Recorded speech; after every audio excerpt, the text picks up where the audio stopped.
Olá! Olá! Espero que tenham passado bem esta semana, espero que já tenham subscrito o canal, que comentem, que tenham posto likes. Estamos à vossa espera de saber também o vosso feedback. E hoje...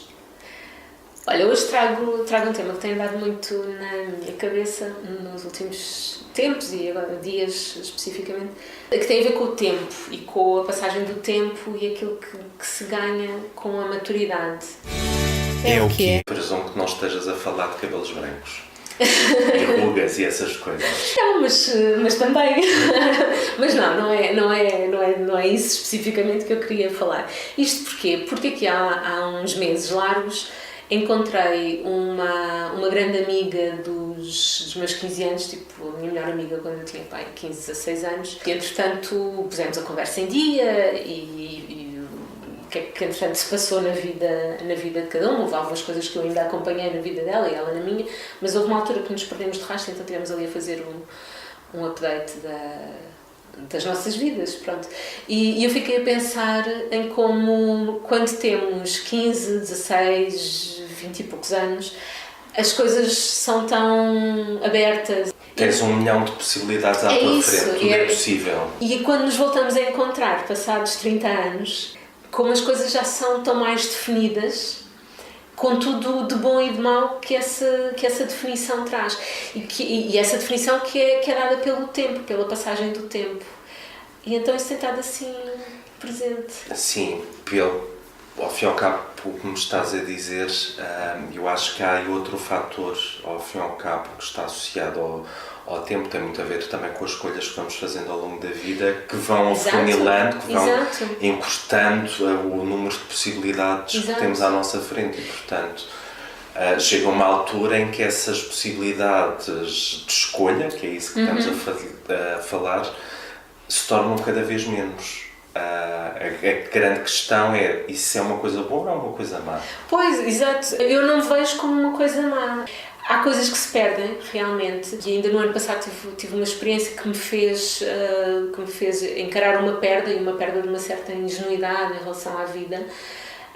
Mas ao mesmo tempo ganha-se um realismo e uma definição e uma concretização que eu acho que são positivos. Agora lá está, cada um depois... A aprendizagem que cada um faz dessas escolhas e tudo o que se vai passando na vida. E, não é? Pronto, isso é pessoal, e é outra conversa se para cada um essa passagem foi benéfica ou foi menos positiva. Mas era esta ideia, este debate da passagem do tempo e de como o tempo dá definição às coisas, porque nós, lá está, no mundo das possibilidades, há imensa coisa, e há coisas inclusive impossíveis. Portanto, quando estamos só no mundo da idealização, há coisas inclusivamente que são impossíveis. E depois vem o tempo e vem desbastar e vem ao mesmo tempo que desbasta, começa a dar forma. O tempo vai tirando lascas daquilo que não nos importa ou daquilo eventualmente que importa, mas que já não faz sentido, pronto. E vai dando esta forma e acho que para mim é muito definição e concretização. As coisas vão se tornando mais concretas, mais reais, mais realistas também, que era isso que eu estava a falar há bocadinho. Embora, sim, torna-nos mais concretos, mais definidos com aquilo que nós realmente somos. Mais nós mesmos. Ou seja, o tempo, de certa forma, e isto para estar acompanhado no teu raciocínio também, torna-nos também muito mais conscientes do que aquilo que nós realmente somos, pelas experiências que vamos experienciando, pelas escolhas que vamos fazendo, porque obrigatoriamente o tempo também nos obriga a fazer... Escolher se vamos pelo caminho da esquerda ou pelo caminho da direita, isso tem consequências.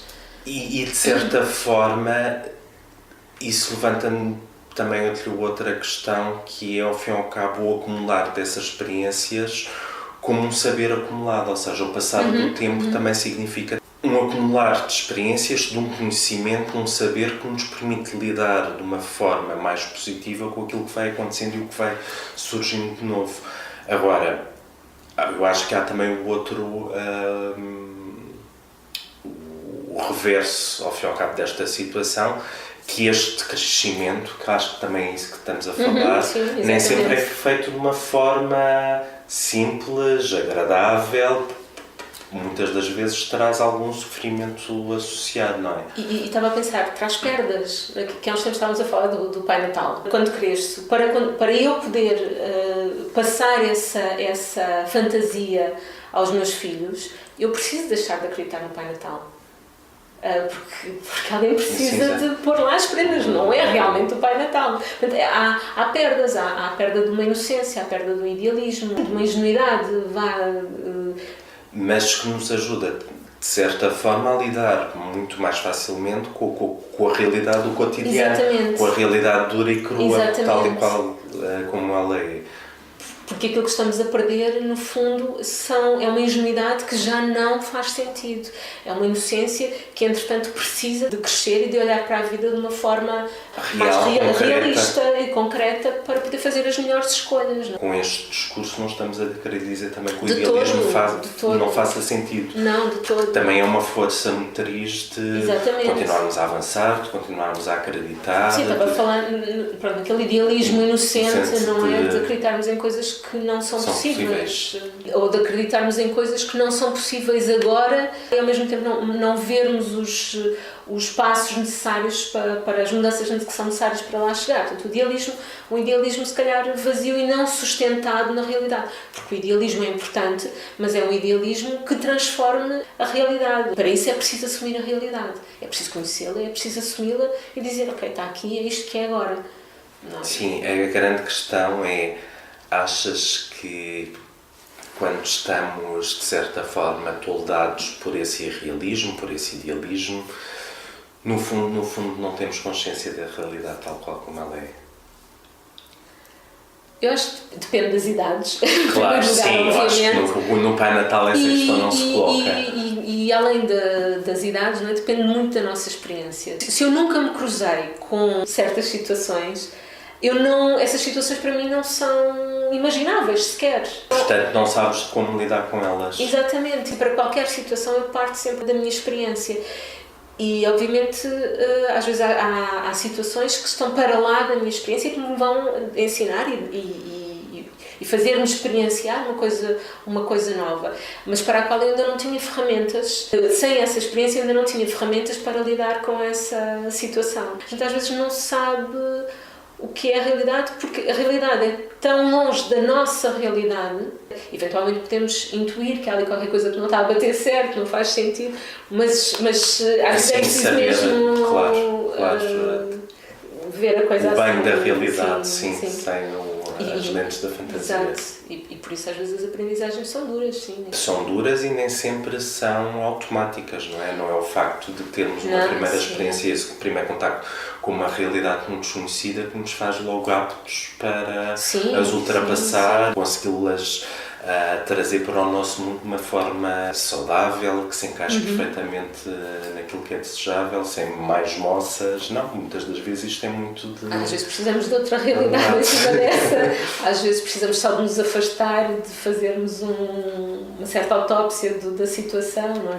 do que deixamos para trás. E, de um modo geral, já que estamos a falar de maturidade e de passagem do tempo, consideras que de certa forma já estás apta ou já sabes o que é que andas aqui a fazer? Não. Porque isto faz-me lembrar um bocadinho um meme que é do género: cheguei a esta idade e ainda não sei muito bem o que é que andas aqui a fazer. Vamos carregar em todos os botões para ver se algo funciona, se isto... É por aí. Acho, sim, e tu sabes? Não, eu acho que isto acaba por ser... No fundo, apesar de todas estas experiências de quase 40 anos, não é? Eu acho que muitas das vezes ainda me sinto como uma criança com um brinquedo novo nas mãos, não é? O que é que vamos fazer com isto? Às vezes fascínio, outras vezes incompreensão. Sim, às vezes queremos o brinquedo, não queremos mais isto, porque isto não está a correr como nós gostaríamos que fosse, não é? Também nos permitirmos perceber que não temos que fazer logo tudo bem à primeira, não é? Sim. Porque eu acho que também não, isso é super importante. Há alguma pressão para nós fazermos bem tudo à primeira, que não do ponto de vista exterior, mas que nós nos colocamos a nós próprios. Especialmente aqui a malta do Saturno, por acaso. Que pode explicar isso de uma forma melhor para as pessoas perceberem como é que o Saturno pode influir nesta questão da responsabilidade e de colocarmos algumas metas mais duras e exigentes sobre nós próprios. Sim, a astrologia, o Saturno é precisamente o tempo que passa, é Cronos. E é ele que vem exatamente definir a realidade e dar-nos essa definição do concreto e tirar-nos um bocadinho da nuvem de onde nós vimos lá de trás do Júpiter. E depois o que ele faz... O Júpiter, ao fim e ao cabo, é idealização, é inflamar de ideias e sonhos e pronto. Não é necessariamente o que constrói, o que vai realizar as coisas. Esse depois é Saturno. E Saturno dá-nos precisamente é um planeta com o qual nós não temos afinidade em criança. Ele é um velho, ele não tem nada a ver com crianças. E então faz com que, naquela área de vida, quando somos mais novos, a gente seja mais... ainda não estamos a ser necessariamente exigentes, vamos só querer evitar a coisa porque aquilo parece muito difícil. Isto dá-me trabalho, então vamos tentar. E mas depois... do trabalho, eu acho que é muito... É assim, temos que ainda não estamos preparados para lidar com aquele tipo de responsabilidades, porque o Saturno também é muito de responsabilidade, não é? Sim. Não, mas é uma área que está lá, mas que a gente à partida não vai querer lidar, pelo menos de uma forma tão confrontativa, tão olho a olho. E depois chega uma altura em que começamos a alcançá-lo, mas... Ele é que nos alcança. Eu acho que a vida acaba por nos pôr um bocadinho à aprovação. Sim, talvez isso, começamos ali. Mas ainda assim ele vem sempre com este nível de exigência, tipo, eu quero fazer isto, ok, eu já percebi que isto é para fazer, mas eu quero fazer isto naquele nível de mestria. E aí é que a coisa... Porque obviamente ninguém consegue fazer com esse nível de mestria logo à primeira vez. Exatamente, não é? E é essa depois a lição de Saturno, que é, tu vais alcançar esse nível de mestria se tiveres também a humildade de fazer a coisa do início, de começar a fazer e de dar os passos necessários para lá chegar. E isso é completamente Saturno, tentativa e erro. É assumir a falha e continuar em frente. É a cabrinha montesa a subir a montanha. E eu acho que todos nós percebemos isso nas nossas vidas, que há determinadas coisas que volta, não volta, ciclicamente, nos aparecem na vida para nos lembrar, olha, mas tens aquilo ainda para resolver, não é? Exato.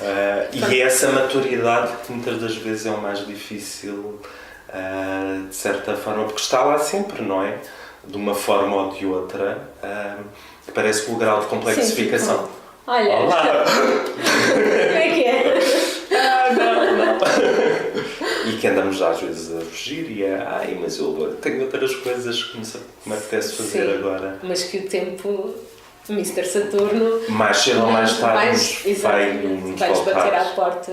O que eu sinto é, mesmo que nós já tenhamos ultrapassado determinado tipo de questões, mais cedo ou mais tarde essas questões vão voltar a aparecer bocadinho para percebermos se já estão realmente resolvidas, se já sabemos lidar disso de uma forma mais interiorizada, que é mais natural em nós.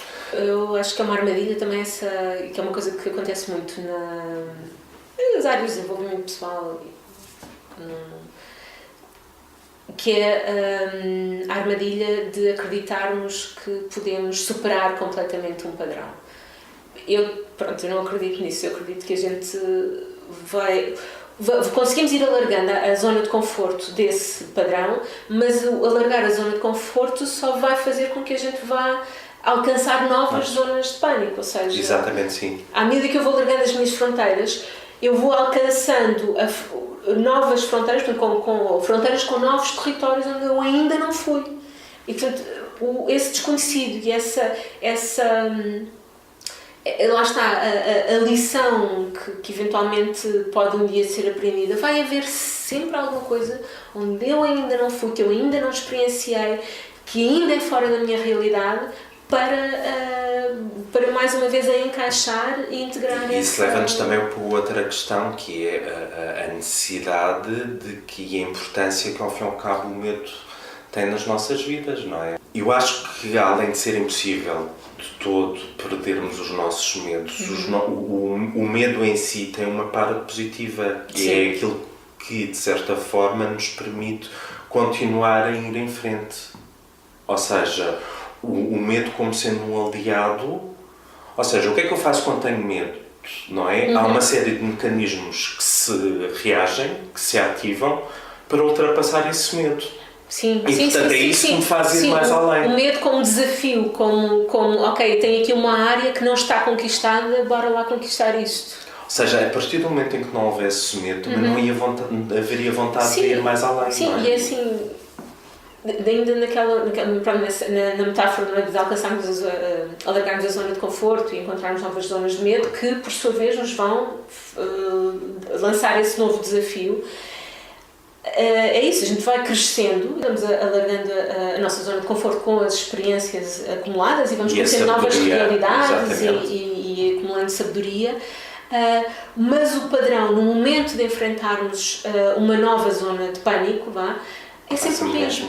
E a questão é só isso, é só reconhecer, eu sei porque é que estou assim, eu já estive assim antes e eu sei como é que ultrapassei isto. Porque é a forma que nós temos de ultrapassar esses momentos, é utilizarmos sempre as mesmas ferramentas, não é? Exato. Claro que depois vamos tomando cada vez mais consciência dessas ferramentas, como é que o utilizamos, ou às vezes não, mas às vezes fazermos um bocadinho o feedback e olharmos para trás e perceber, eu já estive numa situação parecida com esta e utilizei esta ferramenta, que é aquilo com que eu nasci e que fui dotado para resolver a situação e neste caso não ter medo de utilizá-la novamente e provavelmente de uma forma cada vez mais sábia, mais experiente e mais assertiva, mais eficaz. E é isso que o tempo nos dá, essa turma, esse acúmulo de experiência e então eventualmente chegar a um nível, ia dizer mestria, eu não queria usar agora essa palavra, mas chegar a um nível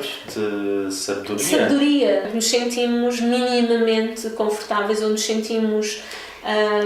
E repara, eu acho que mestria, apesar de tudo, eu percebo que não estás a querer usar, mas num sentido mais lato e mais antigo, é no sentido de a experiência acumulada, ou seja, os mestres eram aqueles que já tinham uma grande experiência, portanto, ou seja, não é tanto o fruto de um saber livresco, não é? Portanto, de um conhecimento bruto, mas é um conhecimento que é adquirido pela própria experiência, na prática. Ali e nesse sentido eu sinto que a mestria possa, só que nós depois pomos a mestria como algo...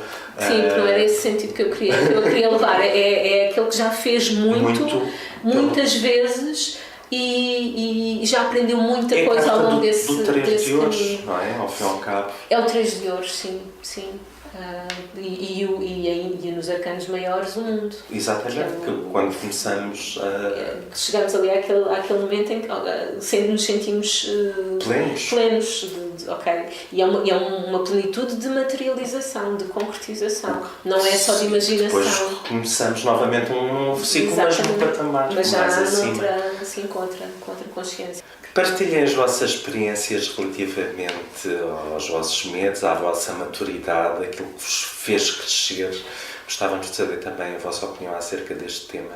Deixem nos comentários o que têm para dizer acerca do tempo. Partilhem os vídeos. E cliquem no sininho se quiserem receber as notificações sempre que sai um vídeo novo. É a forma mais fácil de saberem que está um vídeo novo cá fora.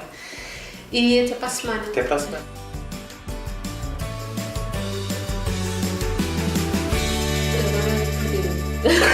O medo como força. Eu acho que também podia.